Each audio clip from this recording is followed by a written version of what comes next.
your mind was calling. Girl, let me provide your needs. Freaky girl under the sheets. With your love when things start slowing down, I know you got me, baby. Assalamualaikum warahmatullahi wabarakatuh. Yang terhormat kepada Ibu Yaniati Ulfah selaku dosen pengampu mata kuliah studi fikih, saya Septiana Syabania akan menjelaskan tentang konsep toharoh dan sholat. Di sini saya sudah membuat peta konsep tentang toharoh dan sholat.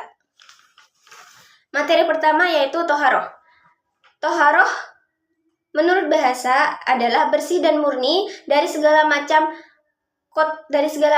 kotoran, baik yang bersifat hasiyah tampak ataupun yang bersifat maknawiyah tersembunyi. Sedangkan menurut istilah adalah segala perbuatan yang memperbolehkan sholat. Contohnya seperti wudhu, tayamum, mandi, dan menghilangkan najis. Toharoh dibagi menjadi dua, yaitu toharoh dari hadas dan toharoh dari najis. Di sini saya akan membahas tentang toharoh dari hadas terlebih dahulu. Hadas sendiri menurut secara bahasa berarti peristiwa, sedangkan secara istilah adalah keadaan tidak suci pada diri seorang muslim yang menyebabkan ia tidak boleh beribadah. Hadas dibagi menjadi dua, yaitu hadas kecil dan hadas besar. Hadas kecil adalah keadaan tidak suci pada diri seorang muslim yang dapat disucikan dengan berwudu dan bertayamum pada keadaan tertentu. Seseorang dapat dikatakan berhadas kecil ketika A. keluar sesuatu dari dua jalan atau lubang, kubul dan dubur, seperti buang air besar, buang air kecil, dan buang angin. Yang B. hilang akal seperti mabuk, gila, pingsan, ataupun tidur. C. bersentuhan kulit dengan lawan jenis yang bukan mahram tanpa adanya penghalang. D. menyentuh kemaluan yaitu kubul dan dubur dengan telapak tangan. Yang kedua, hadas besar.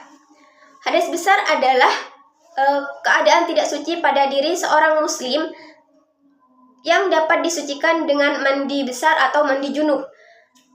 Contohnya seperti A. keluar mani baik karena mimpi atau hal lain bagi laki-laki. B. menstruasi atau haid pada perempuan. C. melahirkan. D. nifas. E. melakukan hubungan suami istri.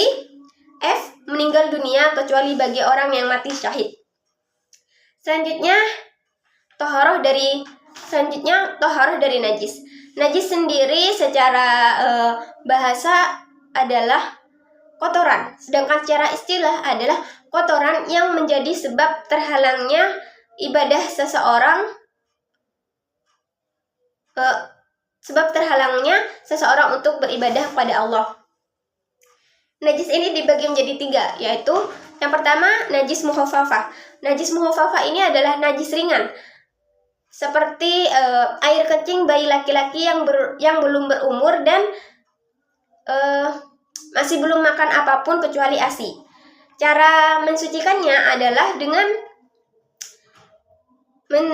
cukup percikan air pada benda atau tempat yang terkena najis. 2. Najis mutawassithah. Najis mutawassithah ini adalah najis yang sedang. Najis mutawassithah dibagi menjadi dua, yaitu mutawassithah hukmiyah dan mutawassithah ainiyah. Najis mutawassithah hukmiyah adalah najis yang diyakini nyata tapi tidak ada wujudnya.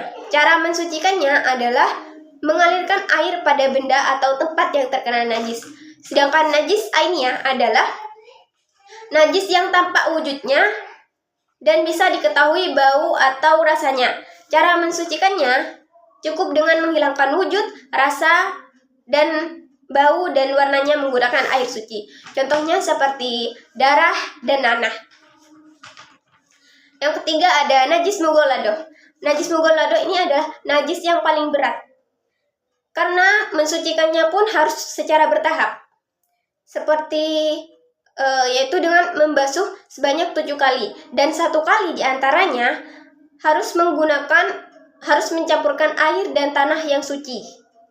Contohnya seperti ketika kita sengaja maupun tidak sengaja terkena air liur anjing, maka kita wajib untuk mensucikannya.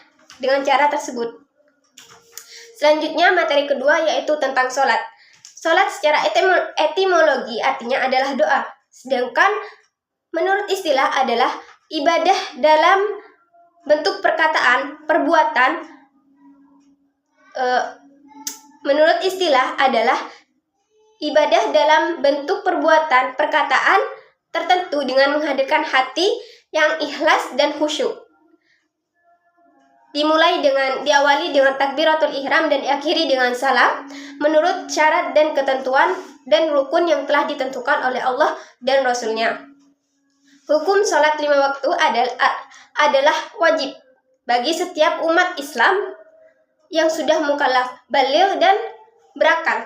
Karena sholat 5 waktu ini merupakan salah satu rukun Islam yang 5.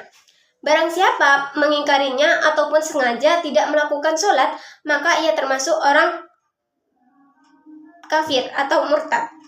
Ketika kita lupa melakukan sholat 5 waktu karena tidur, maka kita wajib mengqadha setelah kita bangun ataupun setelah kita ingat.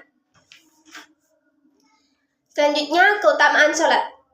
Sholat merupakan ibadah yang paling penting, yang paling istimewa dalam agama Islam. Baik dilihat dari perintah yang diterima oleh Nabi Muhammad secara langsung dari Tuhan maupun dimensi-dimensi yang lain. Karena sholat 5 waktu ini bagi seorang muslim yang taat harus selalu ditegakkan. Karena baik dan buruknya segala amal bagi seorang muslim sangat ditentukan dari sholatnya. Keutamaan sholat 5 waktu ini juga dapat membersihkan jiwa, hati, dan pikiran. Dapat menenangkan hati, pikiran. Cukup sekian penjelasan dari saya. Kurang lebihnya mohon maaf.